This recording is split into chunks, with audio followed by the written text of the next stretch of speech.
During this section of the video, you will see me take a small jet drill and run it through the emulsion tube to clean the gunk out of the emulsion tube.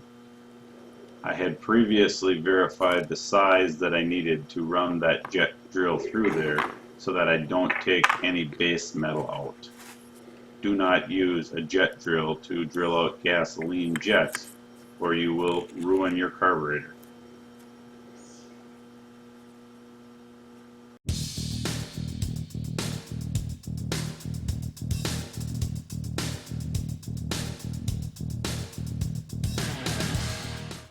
Make sure to keep your hands out of the razor blade's trajectory in case you slip.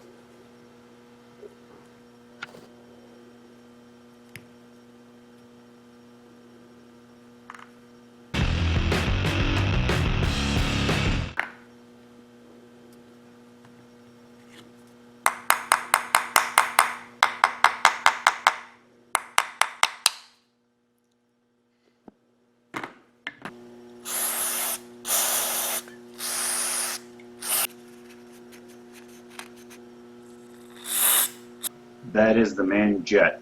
Be careful with the razor blade so you don't make any nicks or scratches that could cause leaks later. Use carburetor cleaner to spray through all the air and fuel passages in the carburetor to verify they are clean and free of debris.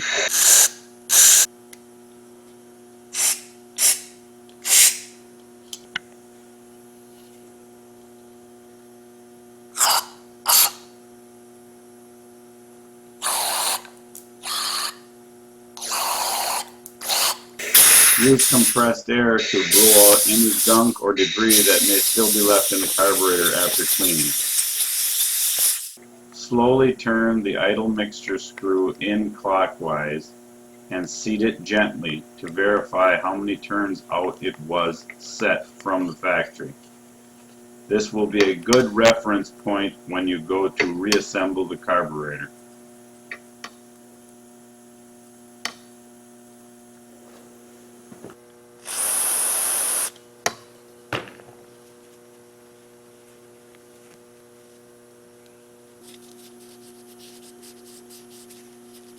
If you would need to adjust the float, this is the tang you would bend to adjust it.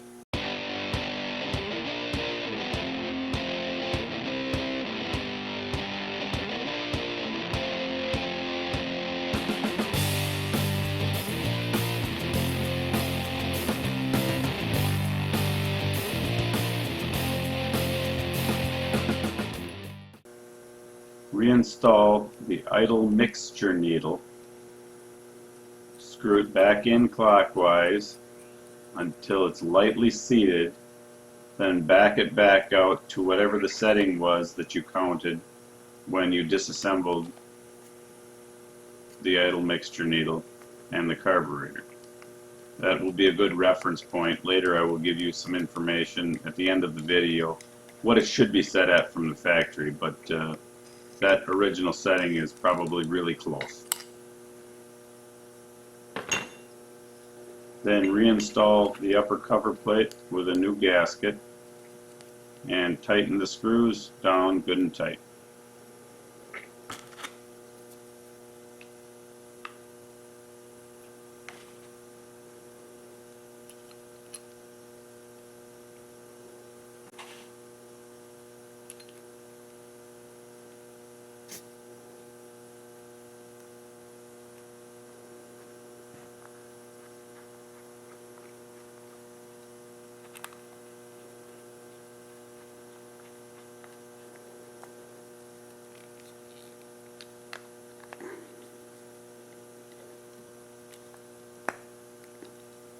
Reinstall the fuel inlet needle onto the float tang. The little spring has to go above on the tang, and the needle on the bottom side, so it's kind of tricky to get it in there. And then kind of balance that there while you install the float into, with the needle going down inside of the inlet fuel needle seat, and install the pivot pin for the float.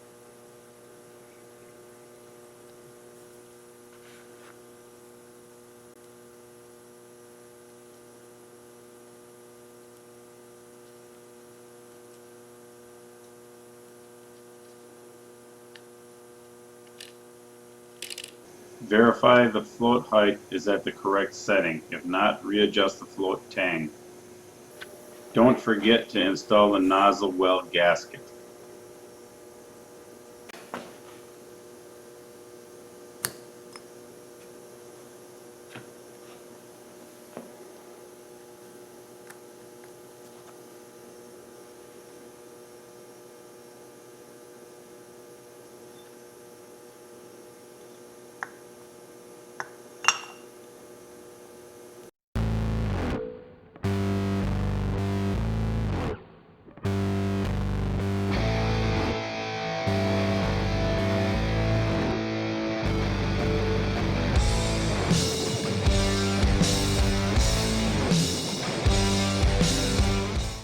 Reinstall the fuel bowl drain plug with a new gasket.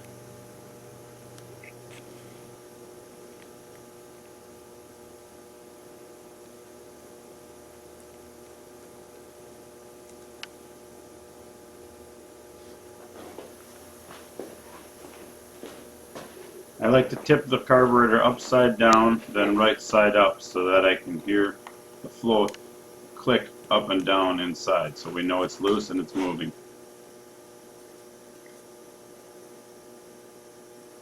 That's it. The carburetor's complete.